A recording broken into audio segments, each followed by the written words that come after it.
तुम्ही इतक्या सगळ्या जगभरातल्या मल्टीनॅशनल कंपनीज सोबत काम केलेलं आहे. आय एम शुअर की अनेक स्टार्टअप्स पण तुम्ही जवळनं पाहिलेले आहेत. असे काही इनोव्हेटिव्ह जगभरातले स्टार्टअप्स तुम्हाला सांगता येतील का, ते कसे उभे राहिले? उबर ओला क्लासिक एक्झाम्पल आहे. उबर ओला एक क्लासिक एक्झाम्पल. बैजू आपल्या देशातलं, ते बैजू म्हणजे काय होतं, एज्युकेशनल ॲप. ट्युशन घेणारा बैजू क्लास होता. आज इज बिलियनियर. आता ऑफकोर्स त्यांचं ते वेगळ्या डिफिकल्टीमध्ये आले, ती गोष्ट वेगळी आहे. पण साध्या ट्युशन्स मधून लोकांनी बिझनेस उभे केलेले आहेत. साध्या ट्युशन क्लासेस मधून उभे केले आहेत बिझनेस. खान अकॅडमी काय आहे? खान अकॅडमी फक्त एज्युकेशन करते. एज्युकेशन अशा खूप म्हणजे भरपूर स्टार्टअप मी बघितले, भरपूर म्हणजे भरपूर. आणि आता तर तुम्ही जर गुगल केलं की मला नवीन आयडियाचा स्टार्टअप, दर मंगळवारी महाराष्ट्रामध्ये मी आर्टिकल लिहितोय ते ग्लोबल स्टार्टअप्सवरती, की ग्लोबल स्टार्टअप्स त्याचा सोशल इम्पॅक्ट काय आहे याच्यावरती लिहितोय मी. सो असे अक्षरशः शेकडानी स्टार्टअप्स आहेत असे, ज्या लोकांनी स्टार्टअप सुरू केला. आता म्हणजे अगदी क्लासिक उदाहरण द्यायचं म्हणजे तर माझ्या एका मित्राची मुलगी आहे, ती डेंटिस्ट आहे. वडिलांनी सांगितलं मग तिने डेंटिस्टचं MBBS झाली, पण तिला पेंटिंगचा शौक होता. तो ती जीन्स पेंट करते, हँड पेंट करते, जीन्स शूज कस्टमाइज करते. आणि तिच्याकडे काय 70-80 आर्टिस्टच्या कामं करतात. आता डेंटिस्ट आहे ती, पण ती आर्टिस्टचं काम करते. म्हणजे ती शूज किंवा तुझ्या शर्ट्स जॅकेटवरती वगैरे ती तुमच्या ड्रॉइंग्स करून ती तुम्हाला कस्टमाइज पेंटिंग करून देते. This is a business, it's a very big business. Exact. आता जीन्सवर पेंट करणं हे सांगताना बऱ्याच जणांना सुचू शकेल, पण त्याचं व्यवसायात रूपांतर करताना अनेक वेगवेगळ्या प्रकारचे स्किल्स तुम्हाला शिकायलाही लागतात. आणि काही वेळेला आपल्याकडे नसतील तर ते उभेही करायला लागतात.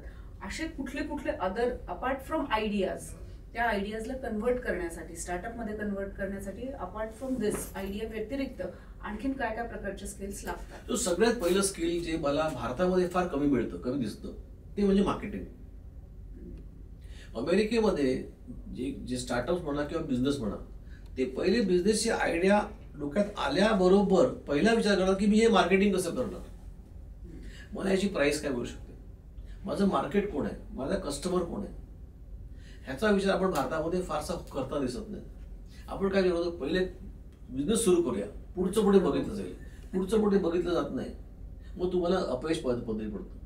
कारण एक लक्षात घ्या, तुम्ही बिझनेस कोणासाठी करता, तुम्ही मला समाजासाठी करता का, तर तुम्ही यशस्वी आहात, तुम्ही केला बिझनेस, पैसे मिळवणार डेफिनेटली. पण तुम्हाला तो बिझनेस, तुमचं प्रोडक्ट आहे समजा, ते जे काय तुम्ही प्रोडक्ट बनवणार, सर्व्हिस असेल, प्रोडक्ट असेल, ते तुम्हाला मार्केटमध्ये द्यायला पाहिजे ना. मग त्याचं मार्केट कुठे आहे, मग माझा कस्टमर कोण आहे, मग तो कस्टमरला पैसे देणार आहे का, तो किती देईल, तो किती वेळा देणार आहे, ह्याचा विचार आपण करत नाही. हे अगदी दुर्दैव आहे गोष्ट. आपण म्हणजे भारतामध्ये, खास करून मी महाराष्ट्रामध्ये जे स्टार्टअप बघतो, मग माझे कितीतरी स्टार्टअप मला महाराष्ट्रामध्ये दिसतात. चांगलं प्रोडक्ट आहे, चांगलं सर्व्हिसेस आहेत, पण त्यांना ते मार्केटिंगची स्किलच समजत नाही. म्हणजे आता आंब्याचा सण आहे, सीझन आहे, कोकणामध्ये कितीतरी तरुण आम्ही आंबे विकतो, आमच्या आंबा चांगला आहे असं, पण ते घेणार कोण, तुमचा कस्टमर कोण आहे, तर तुम्ही ते पॅकेजिंग केलं आहे का, तर तुम्ही त्याला कम्युनिकेट केलं आहे का. मे मध्ये जो आंबे येणार आहेत, एप्रिल मे मध्ये, तुम्ही मला एप्रिल मध्ये सांगितलं की मी पण आंबे विकतो, मग उपयोग नाही ना. तुम्ही त्याचं मार्केटिंग 4 महिने अगोदर करायला पाहिजे. 4 महिने अगोदर तुम्ही तुमचा कस्टमर शोधून ठेवा, त्याच्याशी रिलेशनशिप एस्टॅब्लिश करा, बुकिंग करता येईल, बुकिंग घेता येईल तुम्हाला. तर त्यांना ज्या पद्धतीने पॅकेजिंग पाहिजे त्या पद्धतीने पॅकेजिंग करता येईल. कोणाला 6 आंब्याचं पॅकेज पाहिजे, कोणाला 10चं पाहिजे, कोणाला 20चं पाहिजे. आपण डझनच काय हिशोब करतो, बाय कार्ड बी 5 मँगोज. आपण असा कधी विचार केलाय का, मला गिफ्ट म्हणून कोणाला द्यायचंय, मी 3 आंब्याचं पॅकेजिंग करून गिफ्ट का देऊ शकत नाही. ज्याला मग मार्केट कशासाठी आहे अवेलेबल, मार्केटमध्ये काय लोकांना पाहिजे याचा सर्वे कोण करणार, त्या मार्केटला अफोर्डेबिलिटी आहे की नाही, ते मार्केट घेऊ शकतं का, याचा अभ्यास कोण करणार. मला असं वाटतं की म्हणजे माझ्या माहितीमध्ये I am very seriously saying this, American, परत रिपीट करतो मी, अमेरिकन बिझनेसमन पहिल्यांदा प्रोडक्ट तयार करायच्या अगोदरच मार्केटचा विचार करतो, कस्टमरचा विचार करतो. तसं देशात होत नाही आपल्या, आणि महाराष्ट्रामध्ये खास करून नाही होत, विच इज अनफॉर्च्युनेट. पण का नाही, काय कमी पडतं आता. सी काय माहिती आहे का की you ask me the question की what is the skill that I should have. मला असं वाटतं की मला कुठलाही तुम्ही ग्रॅज्युएट घ्या, कुठल्याही विषयाचा ग्रॅज्युएट घ्या, बघा उद्योजकतेचं शिक्षण मिळत नाही कुठे. हे दुर्दैव आहे. हे दुर्दैव आहे ना. आपण BA होतो, BCom होतो, BSc होतो आणि आपल्याला आयडिया मिळतात, पण त्यामध्ये मार्केटिंग कसं करायचं शिकवत नाही. आपल्या ग्रॅज्युएशन मध्ये कुठेही idea, how to convert idea into business शिकवत नाही. मग हे स्किल्स तुम्हाला कुठे येणार? तर त्यासाठी मला असं वाटतं की फॉरगेट द डिग्री. आज मार्केटमध्ये अशा भरपूर कोर्सेस अवेलेबल आहे की what is marketing, how do I convince my customer, how do I charge my customer, या सगळ्या गोष्टीचं सायंटिफिक नॉलेज अवेलेबल आहे. ते आपण घेत नाही. म्हणजे पॅकेजिंग कसं असायला पाहिजे याच्यावर आपण विचार नाही करत. आपण त्याचा सायंटिफिक विचारच नाही करत. आपल्याला तो खर्च वाटतो. मी कितीतरी चांगल्या चांगल्या उद्योजकांना बघितलंय, चांगल्या नॉलेज बेस्ड लोकांना बघितलेलं आहे, चांगल्या साहित्यिकांना बघतो मी, नाट्यशास्त्र लोकांना बघतो मी. त्यांना विचार तुमची वेबसाईट आहे का? त्याची वेबसाईट नसते. तुमची का वेबसाईट नसते?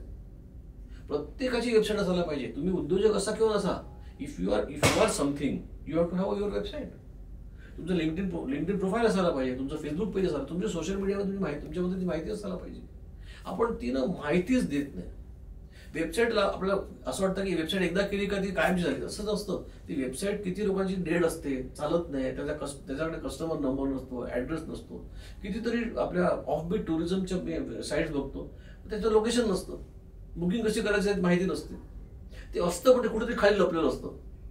आता समजा मला टुरिझम मध्ये बिझनेस करायचा आहे, तर लोकांनी मला शोधल्याबरोबर मला पटकन माझं टुरिस्ट प्लेस कुठे आहे, माझं रेस्टॉरंट म्हणा किंवा माझं होमस्टे म्हणा किंवा हॉटेल, ते ताबडतोब सापडलं तर पाहिजे.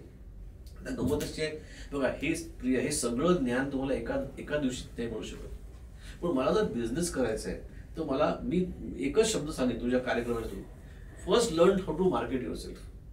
पहिलं स्किल मार्केटिंगचं यायला पाहिजे तुम्हाला. मार्केटिंग नसेल तर बिझनेस करू नका. तुमच्यासाठी मार्केटिंग करायला बाहेर लोक बसलेले नाहीये. ऑर यू डिसाइड मला मी मॅन्युफॅक्चर करणार, marketing decide that. So marketing is must. आणि त्याच्यानंतर बऱ्याच दुसऱ्या गोष्टी नंतर आपण बोलूया. पण बेसिक जर गोष्टी विचारायची तर मार्केटिंग इज व्हेरी इम्पॉर्टंट.